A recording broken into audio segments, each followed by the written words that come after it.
Selamat pagi Bapak yang terkasih. Hari ini tema kita sepanjang satu hari bijak menyikapi konflik geopolitik. Dan karena kita memulainya dengan Mazmur, maka kita akan membahas terlebih dahulu Mazmur yang menjadi bacaan kita. Mazmur 2 ayat 1 sampai 12 ini menjadi salah satu Mazmur yang paling agung. Keagungannya bukan karena Raja Daud yang menuliskannya, tetapi keagungannya karena dia sedang menyampaikan nubuat yang kemudian digenapi di dalam Yesus Kristus. Perjanjian baru juga menegaskan itu dalam kutipan-kutipan yang saya sampaikan di Kisah Para Rasul, Ibrani dan Wahyu. Disampaikanlah bagaimana kemudian Yesus penggenapan dari nubuat dalam Mazmur pasal 2. Nah, Bapak yang terkasih dalam Tuhan Yesus Kristus, karenanya saya ingin berbagi terlebih dahulu terkait dengan struktur Mazmur pasal 2 ayat 1 sampai 12 ini.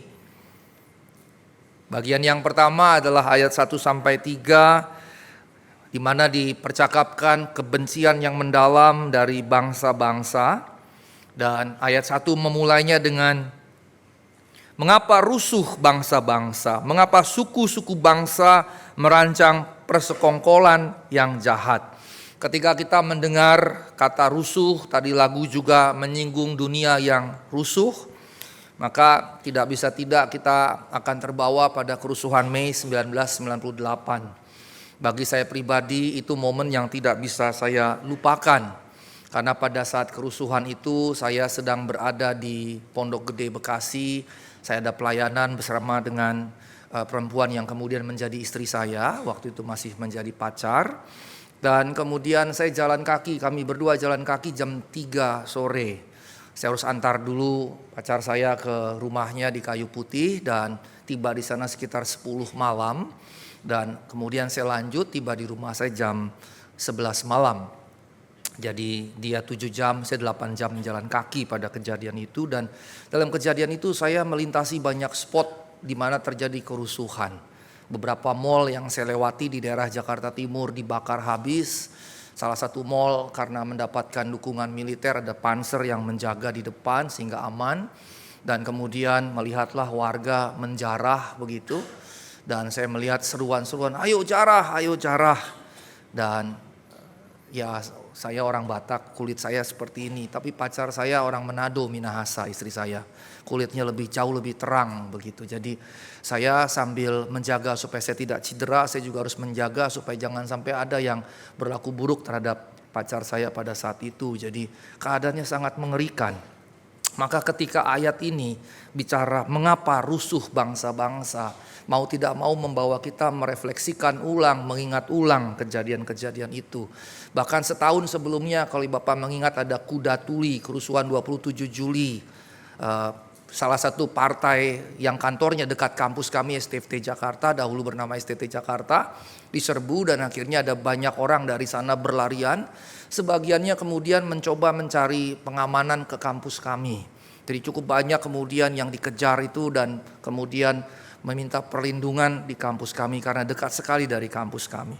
Jadi dua kejadian itu tidak bisa dilupakan karena yang 27 Juli itu saya juga masih mahasiswa saat itu. Nah, yang saya bayangkan adalah kalau kerusuhan masih sifatnya satu wilayah atau satu negara saja sudah mengerikan. Apalagi yang dibahas dalam pasal 2 ayat 1, bangsa-bangsa yang rusuh. Maka bangsa-bangsa yang rusuh ini sebetulnya bicara peperangan. Bicara peperangan. Dan mengingat peperangan, maka kita tidak bisa tidak mengingat Perang Dunia Pertama, Perang Dunia Kedua. Walaupun saya belum lahir pada momen dua perang itu, tetapi ketika saya menyelesaikan studi S3 saya di Universität Göttingen, Jerman 2009 sampai 2015, saya cukup aktif di beberapa gereja, baik gereja Protestan Lutheran di sana maupun juga Persekutuan Kristen Indonesia. Saya berjumpa dengan cukup banyak opa oma yang pada kejadian perang-perang dunia itu mereka sudah lahir, sudah hidup dan sudah merasakannya. Saya ingat sekali, saya tidak bisa lupa dari kepala saya, dari benak saya, ada seorang oma. Saat itu mungkin sudah 80 ke arah 90. Terus dia bercerita kepada saya, Pak Pendeta tahu tidak apa yang terjadi pada saat waktu itu. Jerman kalah perang. Sudah kalah mesti bayar lagi, kejahatan perang segala macam. Kami semua jatuh miskin. Dan saking miskinnya kami ambil sepatu yang bahannya kulit. Dan kemudian kami samak ulang, kami bersihkan cat segala macam. Kami potong-potong, kami rebus sampai mengembang. Itu yang kami makan. Saking mengerikannya dampak dari peperangan sampai seperti itu. Maka ketika ayat ini berkata mengapa rusuh bangsa-bangsa sampai ayat yang ketiga, ini sedang bicara sebetulnya konteks politik pada saat itu. Di mana secara politis, secara geografis atau geopolitik jadinya Israel kuno berada di tengah-tengah, di mana di bawahnya itu adalah Mesir kuno. Kemudian agak kanan sedikit ke atas itu adalah Babel atau Babilonia. Yang sebelumnya juga Asyur, Babel, Media, Persia, begitu. Yang ke atasnya itu adalah Makedonia yang kemudian menjadi Yunani kuno, Romawi kuno. Dan Israel persis atau Palestina persis ada di tengah-tengahnya. Dan pada periode berikutnya muncullah India, muncullah kemudian agak timur jauh Tiongkok, ke arah timur jauh. Maka yang saya sebut 5 ini adalah peradaban kuno di dunia. Mesir, Babilonia, Makedonia, India, dan Tiongkok. Nah, lewat jalur sutra kemudian datanglah mereka ke arah sini lewat Silk Road atau jalur sutra. Jadi yang saya mau ceritakan secara singkat di sini adalah bahwa Palestina atau Israel merupakan titik temu sekaligus juga titik pertengkaran. Di mana kalau Mesir mau menguasai Babel, dia harus lewat Israel yang otomatis akan melalui dan menguasai Israel.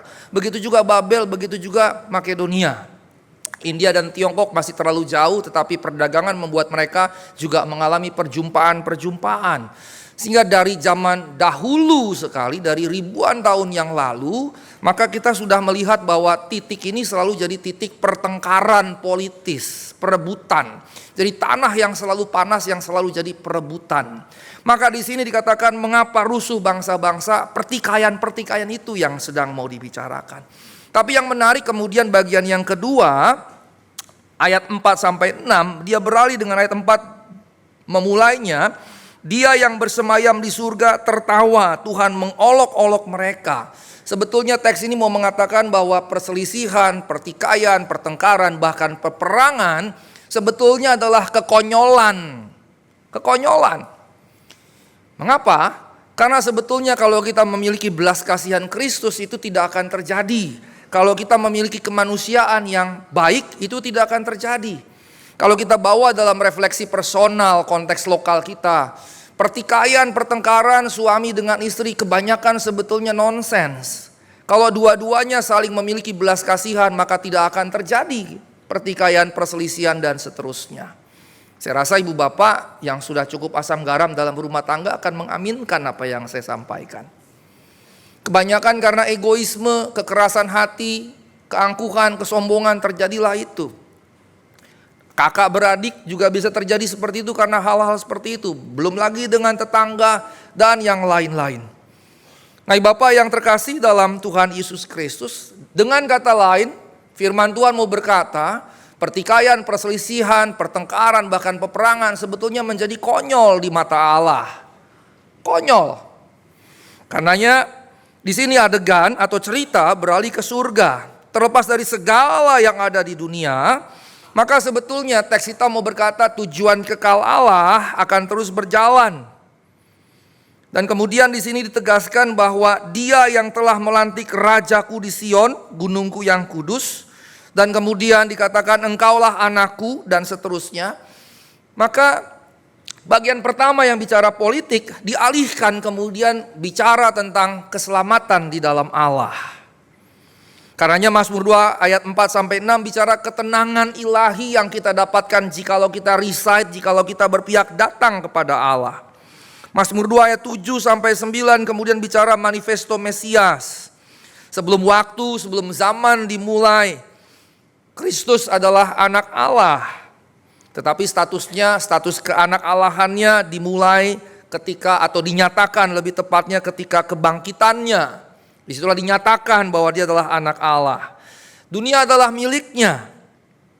Tetapi kemudian dia yang adalah Allah, pemilik alam semesta, pemilik makrokosmos ini, kemudian masuk dalam dunia manusia, dunia ciptaannya, menjadi salah satu dari ciptaannya. Tapi Alkitab berkata ciptaannya menolaknya, bahkan membunuhnya. Yang menarik adalah dunia karenanya dimenangkan bukan oleh kekuasaan, kekuatan, power, dan seterusnya. Dunia justru dimenangkan, bahkan diselamatkan oleh Kristus melalui salib dan kemudian syafaat. Melalui belas kasihan. Maka sebetulnya belas kasihanlah yang harus dikedepankan dalam segala aspek kehidupan. Tadi kalau saya menyinggung tentang misalnya terjadi perselisihan antara suami dengan istri, maka jikalau belas kasihan dikedepankan, tidak akan itu terjadi. Antar rumah tangga, tetangga dengan tetangga tidak akan terjadi kalau belas kasihan yang dikedepankan. Tadi pagi juga saya katakan ibadah kedua gereja kita di sini gereja yang menarik sebetulnya. Dan saya percaya Bapak yang menjadi bagian dari ini diberkati Tuhan. Mengapa? Karena satu jalan kecil Gunung Sahari 4 ini ada 4 gereja. Jarang-jarang satu jalan yang sependek ini cuma hitungan berapa ratus meter ada 4 gereja. Pertama kali saya mengantar anak saya di SDK Penabur 3 di sebelah sana ya.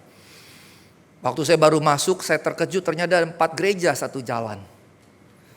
Dan ini keunikan yang luar biasa, juga bicara keragaman yang luar biasa. Tetapi kalau kita tidak memiliki belas kasihan, maka kita akan berlaku keras terhadap yang berbeda dengan kita. Adik dengan kakak juga demikian, kalau tidak ada belas kasihan, maka akan seperti anak bungsu yang datang kepada Yesus untuk membantu mempersoalkan warisan orang tua dengan anak sulungnya. Ketika tiada belas kasihan, maka ini yang mesti menjadi ruh kita semua. Ketika menjadi orang percaya, maka belas kasihan yang harus dikedepankan. Nah, karenanya dia ditutup dengan pasal 2 ayat 12 di mana dikatakan ciumlah sang anak. Ini bukan ciuman harfiah. Kalau zaman sekarang ciuman menjadi sesuatu yang sensual bahkan seksual. Tetapi pada waktu itu ciuman menggambarkan penghormatan. Seorang anak mencium orang tuanya dengan sebagai tanda penghormatan, dengan sikap hormat. Begitu juga murid kepada guru atau rabinya. Sehingga kita ingat misalnya Yudas Iskariot ketika hendak mengkhianati Tuhan di Taman Getsemani. Dia datang terlebih dahulu dengan mencium Tuhan. Maka Tuhan bilang, apakah engkau akan menyerahkan aku dengan ciuman? Karena berarti ciumannya bukan lagi penghormatan yang tulus, tapi kemunafikan. Maka ketika dikatakan ciumlah sang anak, maksudnya berilah penghormatan kepada sang Mesias. Tapi kemudian pasal 10 ayat 10 sampai 12 ketika dikatakan berbahagialah semua orang yang berlindung padanya. 12a berkata jangan sampai ia murka dan kamu binasa di jalan. Sebab mudah sekali murkanya menyala. Bukan berarti bahwa Tuhan kita adalah sosok yang ababil, yang mudah marah. Kalau kita manusia mungkin ada yang mudah marah. Salah tidur, yang disalahkan bantal. Salah bantal, begitu kan? Dan ketika bantal yang disalahkan, salah bantal kita jadi emosional. Terus kita bilang saya salah bantal. Atau kita bilang istri saya salah bantal, suami saya salah bantal. Sehingga kemudian kita menyalahkan yang lain. Padahal seharusnya kita tidak berlaku demikian. Seandainya kita hidup dalam perdamaian, maka kita tidak melakukan begitu. Nah, Tuhan bukan Allah yang ababil, yang mudah marah, yang meledak-ledak tanpa alasan. Karena di ayat 10 dikatakan, hai raja-raja bertindaklah bijaksana. Hai hakim-hakim dunia terimalah pengajaran. Dan karena ini semacam perintah berupa peringatan. Bahwa sebagai pemimpin, raja-raja dan penguasa-penguasa dalam konteks modern.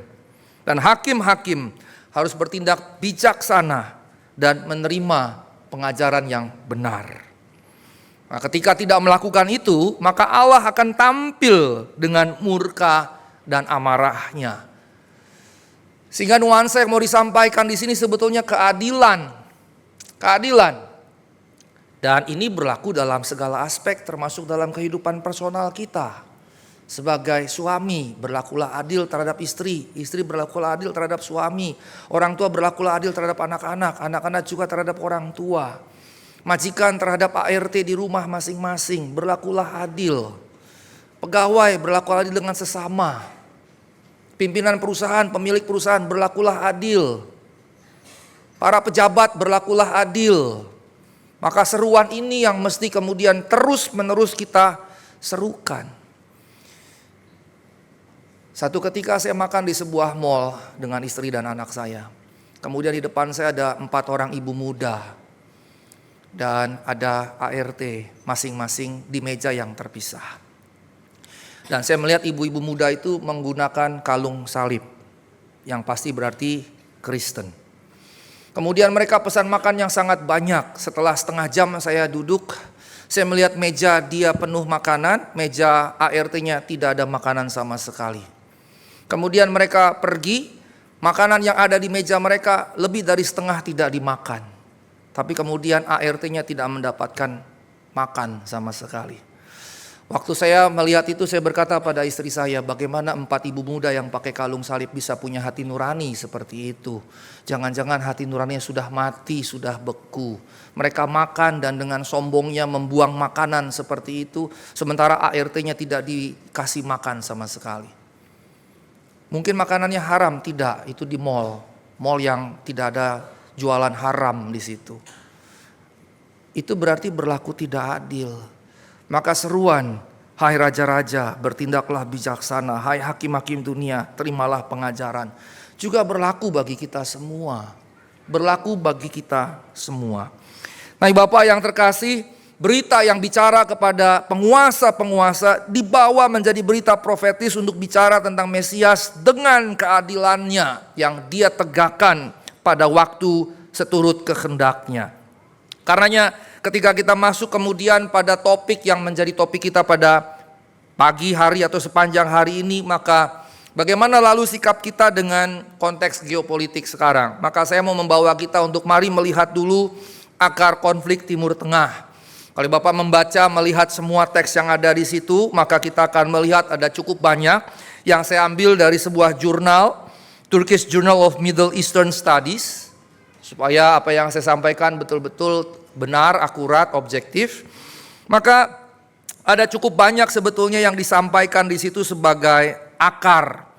Scarce sources, different cultures, imbalanced economic distribution, political immaturity, tribal systems, rural life, representation issues, urban inelegance, economic shortness, sectarian antagonism.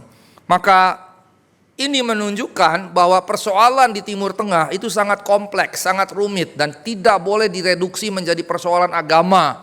Misalnya antara Islam dengan Yahudi, Islam dengan Kristen atau tripartit Islam Yahudi Kristen. Tidak boleh sama sekali karena konfliknya sedemikian rumit. Karenanya kita harus hati-hati ketika kita membiarkan diri kita tertipu daya seakan-akan itu perang suci, perang agama, holy war. Seperti pada zaman dulu perang salib. Nah kemudian penulis yang sama menjabarkan ketika dibagi dalam 3 bagian, maka isunya sebetulnya pertama economic issues, financial deficits, absence, weakness of middle class, imbalanced distribution, financial liability, public debts, economic inequality, poverty, unemployment. Kemudian di socio-cultural issues, de facto caste systems, ethnic discrimination, sectarian prioritization, language issues, religion, alienation, gender discrimination, cultural diminishing racism. Kemudian yang terakhir political issues, authoritarianism, patriarchy, freedom of speech, homogeneity in state jobs, limited participation, electoral restrictions, minority governments, and gazetting. Kalau Bapak melihat ketiga ini, maka yang berbau agama itu cuma 1 poin kecil dalam kelompok sosiokultural issues. Selebihnya ada banyak sekali yang non-religious issues, yang gak ada urusannya dengan agama sebetulnya. Maka kalau kita membawanya kepada isu agama, kita justru berlaku tidak tepat terkait persoalan yang ada. Karenanya untuk membahas lebih jauh apa yang menjadi akar konflik Israel-Palestina, Bapak yang terkasih, sebetulnya akar konfliknya adalah kombinasi pertama kolonialisme Eropa, yang kedua gerakan nasionalis di banyak tempat di Timur Tengah yang saling bersaing satu dengan yang lain, berikutnya perpecahan agama dan etnis yang berlangsung sudah selama berabad-abad. 3 ini yang menjadi penyebab besarnya. Sekarang kita bicara dulu terkait dengan kolonialisme Eropa. Nanti saya akan jelaskan lebih jauh. Penyebab dari ini semua adalah bagian pertamanya, awalnya adalah kolonialisme Eropa. Ketika saya studi di Jerman 2009-2015 dan kanselir saat itu adalah Angela Merkel, kemudian dia membuat open door policy, kebijakan pintu terbuka. Dan dia membuka diri untuk refugees dari berbagai tempat, Flüchtlinge bahasa Jermannya. Kemudian saya ingat sekali dia mengutip dua bagian dalam Alkitab, yang satu PL, yang satu lagi PB. Yang PL adalah keluaran Israel dari Mesir menuju tanah Kanaan. Dan dasar utamanya Kanaan membuka diri kepada Israel yang sebetulnya juga adalah refugees pada saat itu. Kabur keluar dari Mesir dan Kanaan terbuka bagi mereka. Yang kedua, Matius 24-25 dalam narasi akhir zaman ketika Tuhan datang nanti. Maka Tuhan akan mengumpulkan orang dari timur, barat, utara, selatan. Dan sebagiannya di kanannya ditaruh, sebagiannya di kirinya ditaruh. Yang kanannya disebut domba. Dan kepada yang kanannya kemudian dia berkata, engkau memberi makan waktu aku lapar, memberi minum waktu aku haus, memberi aku baju waktu aku telanjang, mengunjungi aku waktu aku sakit, mengunjungi aku waktu di penjara. Terus mereka bertanya, kapan kami melakukan itu untuk engkau ya Tuhan? Ketika engkau melakukannya bagi salah seorang saudaraku yang paling hina ini. Dan Bapak yang terkasih, dalam perikop itu Tuhan mengidentifikasikan dirinya dengan orang yang lapar, haus, telanjang, miskin, di penjara, sakit. Tidak pernah dalam Alkitab Perjanjian Baru dalam keempat Injil kanonik Tuhan mengidentifikasi dirinya saudara dengan orang kaya. Tidak pernah. Tuhan mengidentifikasi dirinya dengan orang-orang yang lapar, haus, telanjang, sakit, yang sengsara, yang miskin, yang lemah sebagai saudara. Dan kemudian atas dasar dua perikop tadi, Angela Merkel membuat open door policy. Pada tahun-tahun itu 1,5 juta, 1 juta, pernah di titik tertinggi, kalau saya tidak salah hampir 2 juta dia terima, dia welcome masuk ke dalam negaranya.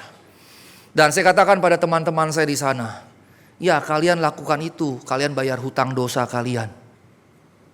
Karena banyak kejadian kerusuhan segala macam, apalagi sekarang di Timur Tengah, itu dosa kalian.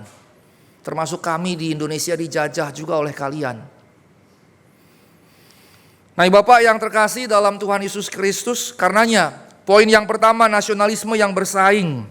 Inti dari konflik Arab Israel terletak dari bentrokan antara gerakan nasionalisme Yahudi, yaitu Zionisme, dan nasionalisme Arab, yaitu Palestina.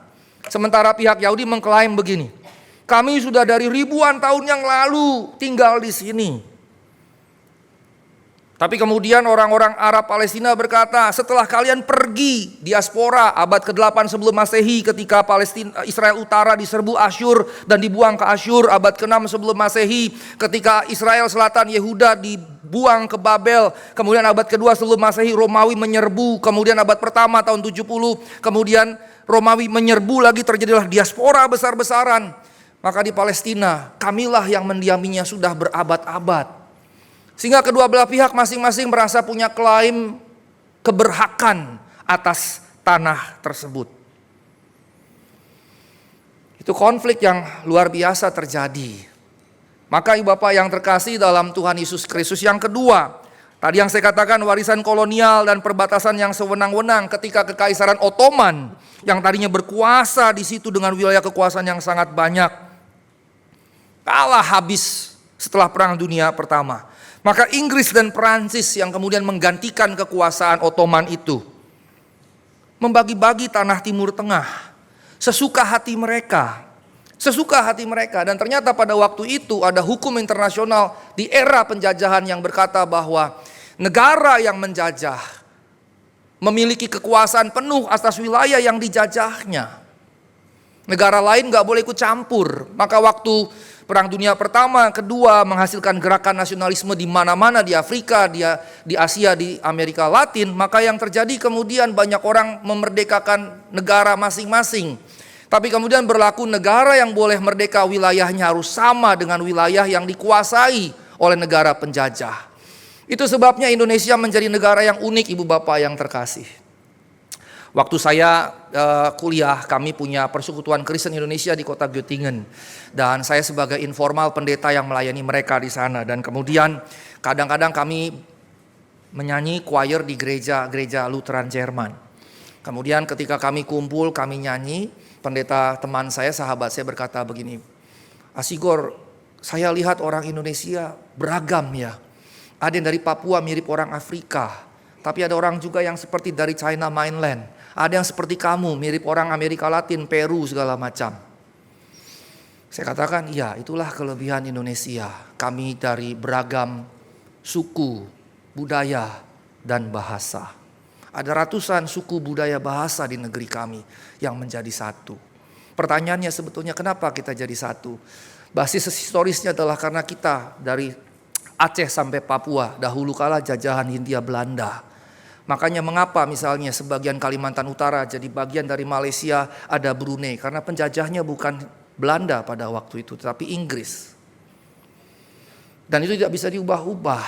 Saya belajar itu dari seorang teman saya yang sekarang jadi duta besar di salah satu negara di Eropa. Dan dia doktor di bidang hukum internasional, sempat bekerja juga di Kemenlu beberapa tahun. Dan dia jelaskan itu.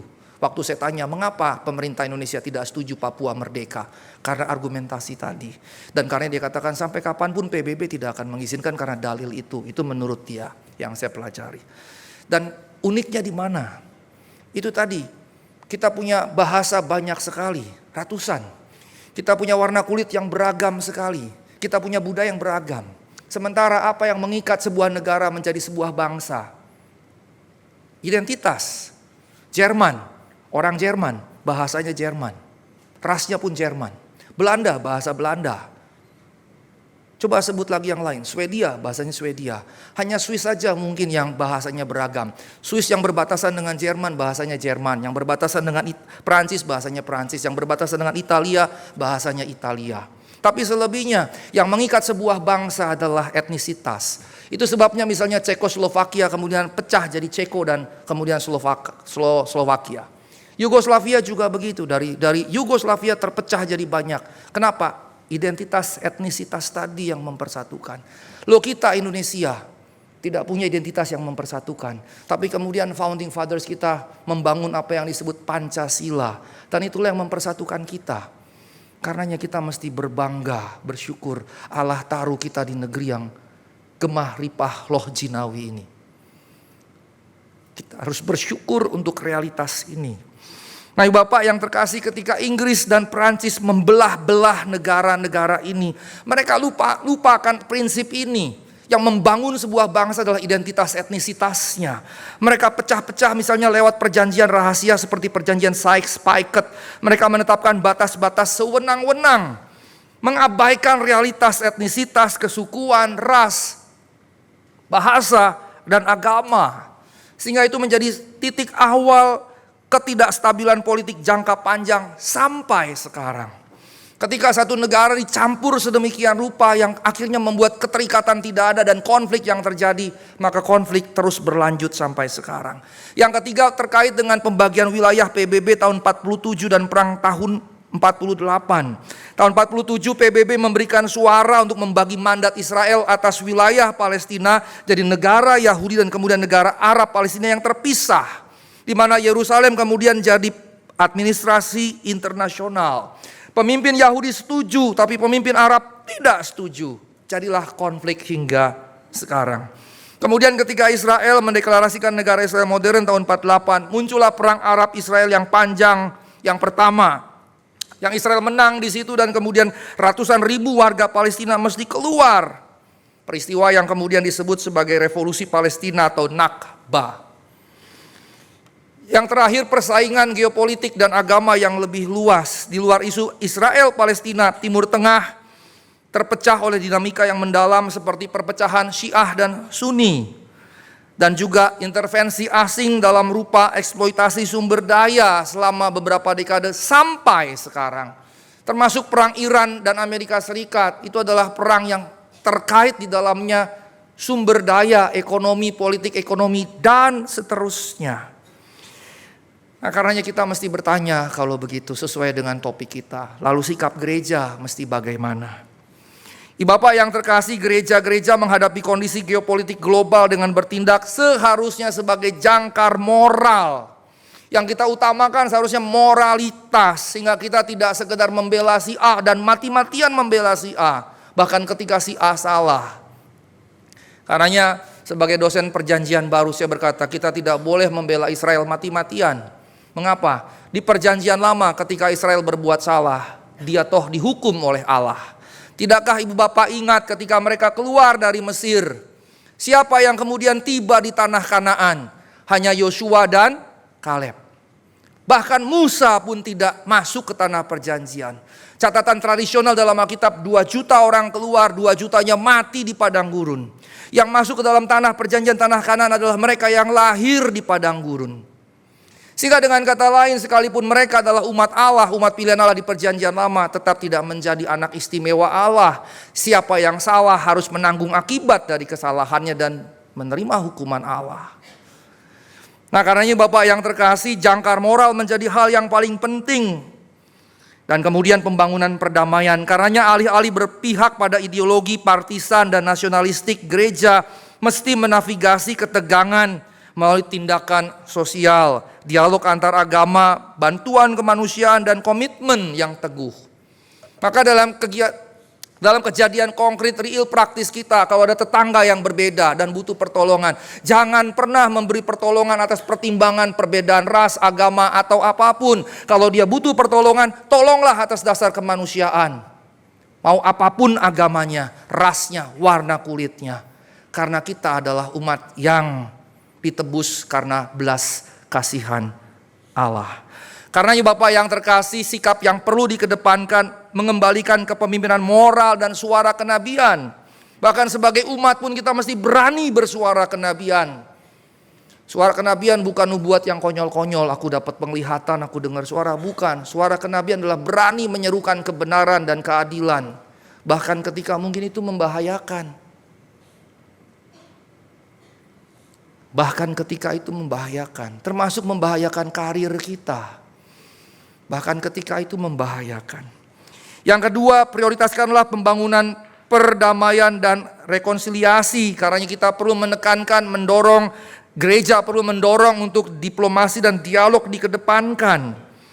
Dan karenanya upaya perdamaian lokal, gereja juga mesti perjuangkan.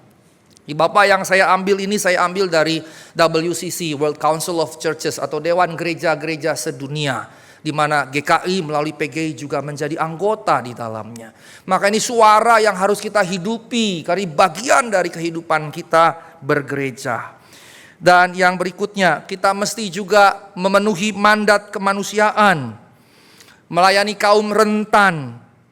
Dalam menghadapi pengungsi, kekerasan terorganisir, gereja perlu memenuhi amanat kitab suci dengan memberitakan baik dukungan fisik, emosional, spiritual kepada semua orang. Dan karenanya kita juga mesti melawan tindakan-tindakan yang jahat, tindakan-tindakan yang keliru. Dan sebagai sebuah lembaga gereja, kita juga perlu melakukan banyak dukungan keluar. Kita mesti melawan ketidakadilan yang sistemik, kemiskinan, dan konflik. Jangan sampai justru kita yang melakukannya. Yang keempat, kita mesti memupuk daya pertimbangan di era digital. Kita mesti membangun literasi media. Jangan mau dicekoki dengan media era digital sekarang. Semua bebas posting sana sini. Semua bebas melakukan apapun yang tidak ada filterisasi sama sekali. Dan kita tanpa filter yang benar, dengan kepolosan kita bisa terima itu yang sebagai yang benar. Dan kita menjadi tertipu daya di situ. Nah, karenanya patokannya haruslah berlandaskan kitab suci, senantiasa menjadi jangkar moral kita. Lalu sebagai orang percaya, maka kita mesti merespons konflik global. Kita semua diwajibkan untuk memberikan respons itu. Maka yang pertama, Bapak yang terkasih dalam Tuhan Yesus Kristus, dalam kondisi geopolitik global, kita mesti mendorong kesetiaan yang mengutamakan kerajaan Allah, menaruh kepercayaan penuh kepada kedaulatan Allah atas sejarah manusia. Kita boleh pesimis dengan keadaan yang ada, tapi ingat, tetap dalam kendali Allah, karena Allah berdaulat. Untuk itu, utamakan doa, jangan kepanikan. Kecemasan adalah respons alami terhadap ketidakstabilan, tapi kita dipanggil untuk melawan rasa takut dengan doa, membawa kecemasan kita kepada Tuhan. Dengan kondisi sekarang, dalam hitungan beberapa bulan, Dolar bisa dari 15.000 sempat tembus 18.100 sekian. Pemerintah sudah berupaya dengan giat hanya mampu menurunkan sekitar 300-an poin. Sekarang masih 17.000 sekian. Ini membangkitkan kecemasan. Ketika saya posting beberapa kali tentang parahnya nilai rupiah, seorang anggota jemaat gereja saya bilang begini, Bang Asigor punya duit dolar banyak ya? Saya bilang enggak, saya enggak punya dolar. Tapi istri saya itu pedagang kue, makanan dan seterusnya. Itu kadang-kadang dalam satu hari harga plastik bisa 2 kali naik. Pedagang pun cemas dengan keadaan sekarang. Ada informasi penelitian bahwa warteg sekarang mulai sepi. Pembeli pun mulai kritis dengan apa yang dibeli. Salah satu rumah makan Padang di Racikini Menteng berkata banyak sekarang pembeli yang tidak mau lagi makan udang atau rendang. Cuma ayam ataupun telur. Untuk menghemat biaya. Maka ini bisa mendatangkan kecemasan bahkan kepanikan. Maka ini yang harus kita pegang. Yang kedua, carilah kedamaian kota. Firman Allah berkata, usahakanlah kesejahteraan kota di mana engkau aku buang. Kita harus menghadirkan damai sejahtera bagi sekeliling kita. Dan yang berikutnya, jagalah persatuan dalam tubuh Kristus. Jangan pernah mau digoyangkan untuk bertikai di dalam tubuh Kristus itu sendiri. Tapi usahakanlah senantiasa persatuan dalam tubuh Kristus tersebut. Dan pertahankanlah kemudian karenanya kepedulian terhadap yang rentan. Dan yang terakhir, Ibu Bapak yang terkasih, pertahankanlah identitas kerajaan Allah dan hadirkanlah surga di bumi. Seperti doa Bapa kami berkata, jadilah kehendakmu di bumi seperti di surga. Karenanya jadilah garam, terang, teladan di muka bumi ini. Tuhan Yesus memberkati kita semua dan kiranya memampukan kita menjadi garam dan terang di bumi ini. Amin.